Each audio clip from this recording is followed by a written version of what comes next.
In this video, I want to talk about another interesting investment vehicle, and I'm considering, the features, the characteristics of certificate of deposit (CD).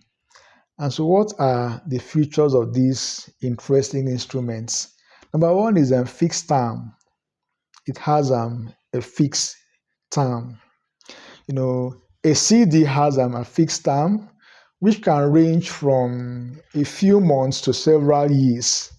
So the term length determines how long the investor's money will be locked in,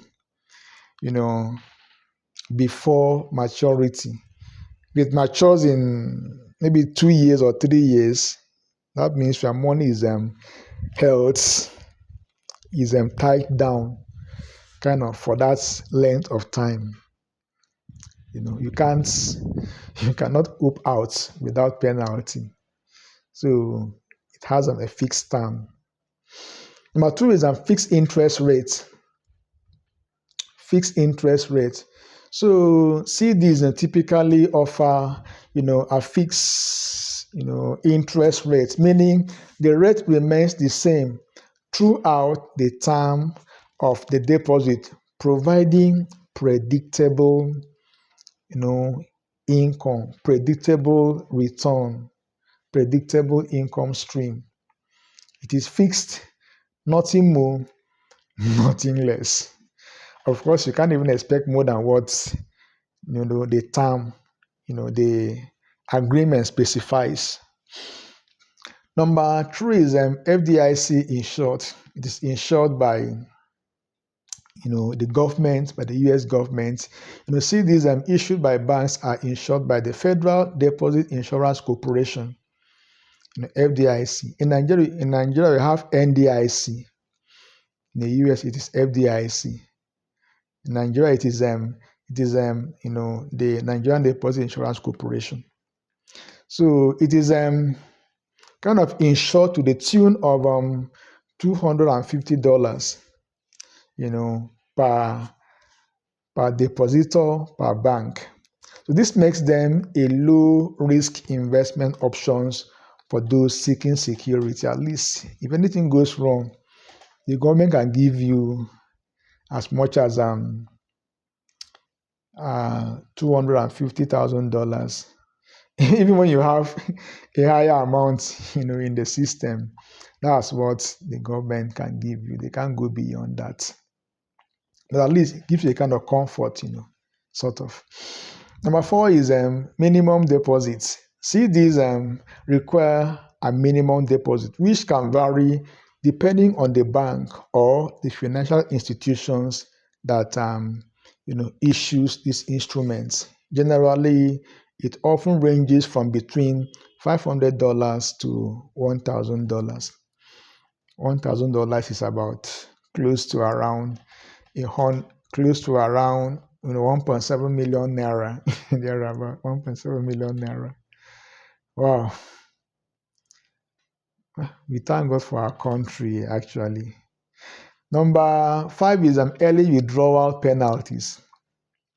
If the investor withdraws funds before the CD matures, they typically face an early withdrawal penalty. It's a contract. This is your money should you are depositing this money for maybe 2 years.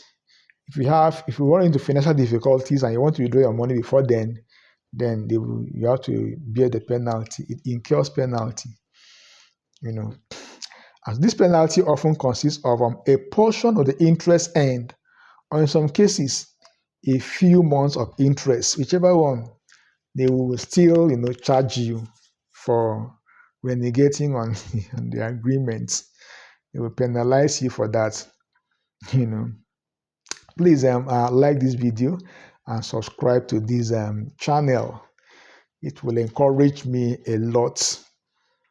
Number six is interest payment options. Depending on the type of CD, the interest may be paid periodically. It could be monthly, it could be quarterly, it might be annually, that's yearly, or it could be at maturity.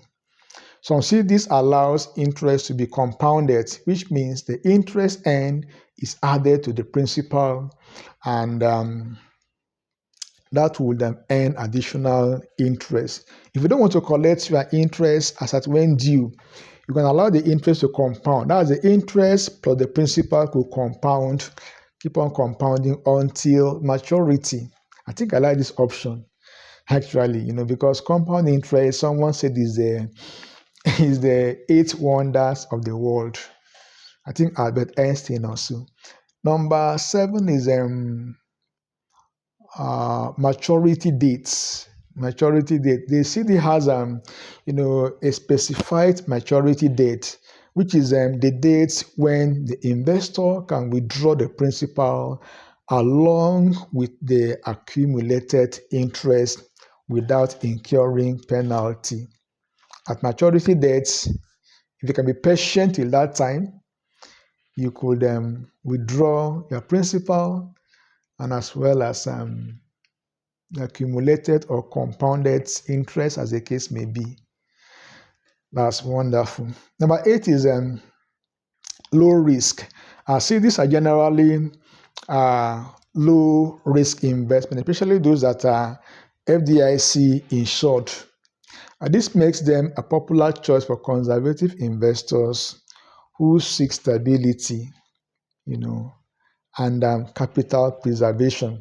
Those who want to preserve their money, probably they've made money, and they are more concerned about preserving their money, preserving their capital. This investment is for them. Number 9 is fixed returns. The interest rates are typically fixed when the CD is opened.